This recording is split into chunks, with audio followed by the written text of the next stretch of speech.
warri jaarsi keessan isin irratti fuudhe icciitii dhiiraa isinii himaa dhageeffadha. Jaarsa namaa hatuun baay'atee jira keessattuu dhageeffadha. Abbaa warraa kee yoo sirratti fuudhe inni narratti fuudhe jettee amala badaa hin argisiisin. Yoo duraan Maammadi jetteen Maammadii kiyyaa jedhe.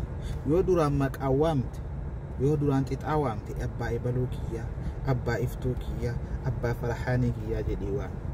Abbaa Fu'aadii kiyyaa akkasii maqaan jiraa mere akkasitti waamta. Daran mi'eessi. Yoo ati akkasitti xibbi gootee lafa keette yoo lammataa si fuudhe garuma kee naanna'uu jalqaba. Wafii keetillee inni narra fuudha jettee zirgif hin jedhin. Ala laalin ofuma kee tolchi qayyadhu tulfadhu dibadhu fataa afoo jedhi. Innaa dhiirri dubartii hangafaa inuma jaallata. Dhiirri dubartii hangafaa akkamitti akka inni ilaalu isinitti himu. Dubartii hangafaa bu'aa bahii jireenyaa waliin dabarsan. Hiyyummas qabeenyas waliin dabarsita. Isa dabalataa dammoo dubartii hangafaa akkamitti ilaalta? Akka obboleettii, akka haadhaa, akka obboleessaa, akka hicciitii kee mara itti himatta. Waan jireenya keetii hunda isitis wajjin beeka. Kanaafuu hicciitiidha dubartiin hangafaa, jaartiin hangafaa.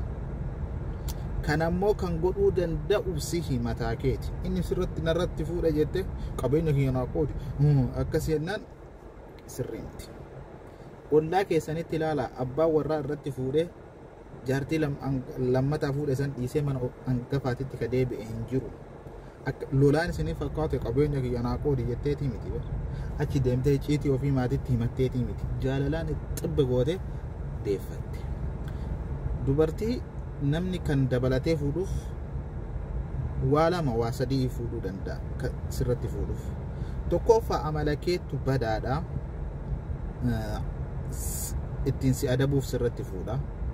Isa lammataatti immoo quufa fuudhan dubartiinii fi maaliin hin quufamtu jedhan duniyaan hin quufamtu jedhanii sanii fuudha. Isa sadaffaa baxiraanumaa fuudhan. Waa kanaaf. Kan ammoo ati oolchuudhaaf sitti immoo lolaanii miti. Deemtee icciitii kee namatti himattee akkana na godha jechuun miti. Maatii keetitti himattee ni miti. Achi baatee mana biraatiin hin toltu. Uleen guddaan isin qabdan abbaa warraa keessan jilbiiffachiisuu dandeessan dhiira kamillee ka jilbiiffattuun dubartiin jaalalaati. Kan duraan caala argisiiftu caala jaalala isaa ka duraan fuq jettu kana caala miskiina ta'e itti argame abbaa warraa kee abadan si biraan deemu. Yeroo irra caalaa simaaf kenna. Innaa isinitti haa tolu. Wanti baaba kan isinii himneef har'a abbaa warraa hatu waan baay'ateef waan argineefi innaa itti fayyadama daran argisiisa jaalala durii irra isinitti haa tolu.